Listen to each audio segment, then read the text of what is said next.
آؤ بچوں، تمہیں ایک ڈرپوک چمگادڑ کی کہانی سناؤں۔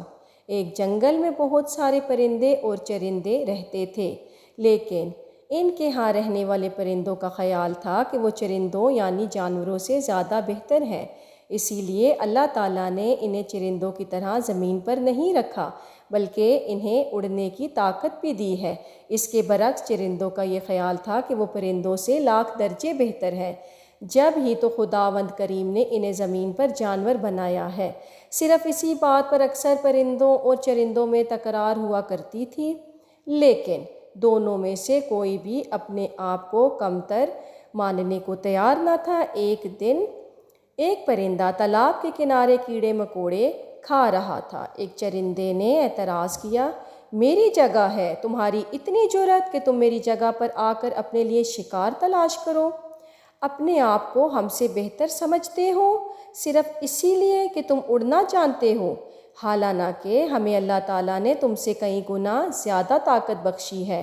اگر ہم چاہیں تمہارا زمین پر اترنا بند کر دیں، لیکن ہم ایسا کرنا نہیں چاہتے کیونکہ ہمارے کرنے سے تم سب پرندے بھوکے مر جاؤ گے۔ پرندہ بولا، بھائی اتنے ناراض کیوں ہوتے ہو؟ اگر تمہیں اپنی طاقت پر ناز ہے تو ہمیں بھی اپنی پرواز پر ناز ہے۔ کیا تمہیں یاد نہیں کہ ہم جیسے چھوٹے چھوٹے پرندوں نے ہاتھیوں کو میدان سے بھگا کر زبردست شکست دی تھی؟ اب اگر تم نے ہم سے ٹکر لی تو اس کا نتیجہ بہت برا ہوگا۔ پرندے نے ایک جواب دیا، ٹھیک ہے، ہمیں ڈراؤ نہیں، تو جو ہوگا دیکھا جائے گا۔ پھر وہ اڑ گیا۔ یہ بات چرندے کو بہت بری لگی اور وہ چرندوں کے سردار کے پاس گیا اور ساری بات بتائی۔ چرندوں کے سردار کو بہت غصہ آیا۔ اس نے کہا، ہم پرندوں سے مقابلہ کریں گے اور انہیں بتائیں گے کہ ہم کتنے طاقتور ہیں۔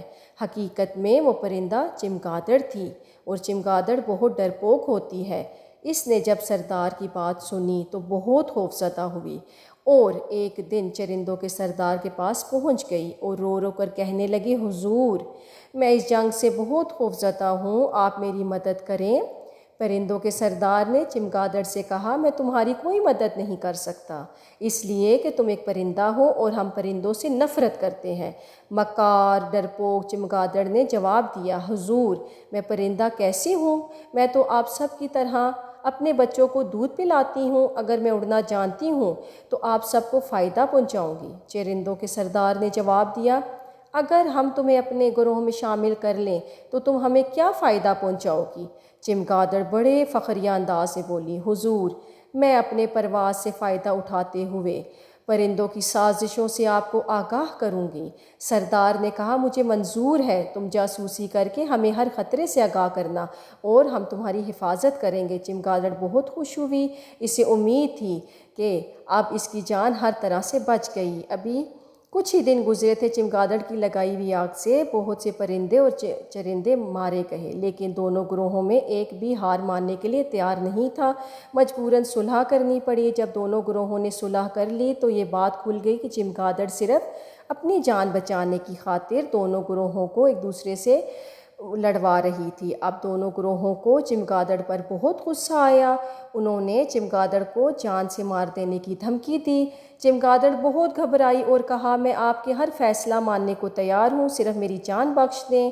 دونوں گروہوں نے چمگادڑ کا منہ کالا کر کے حکم دیا، ہماری نظروں کے سامنے سے اگر دوبارہ آئی تو ہم تمہیں جان سے مار دیں گے۔ ہمارے سامنے رہتے ہوئے ایک ہی صورت میں تم رہ سکتی ہو کہ جب بھی نظر آؤ گی الٹے لٹکتے ہی نظر آؤ گی۔ چمگادڑ نے یہ شرط قبول کی اور صرف اپنی جان بچانے کی خاطر 8 دن تک الٹی لٹک رہی ہے۔ جب پرندے اور چرندے سو جاتے تو اپنا پیٹ بھرنے کی خاطر خوراک کی تلاش میں ماری ماری پھرتی اور سویرا ہونے سے پہلے ہی جان بچانے کی خاطر الٹا لٹک جاتی ہے۔ تو بچوں، اس کہانی سے ہم نے سیکھا کہ کبھی کسی کی لڑائی کروانے میں انسان کا یا کسی بھی مخلوق کا کوئی فائدہ نہیں ہوا۔ Thank you.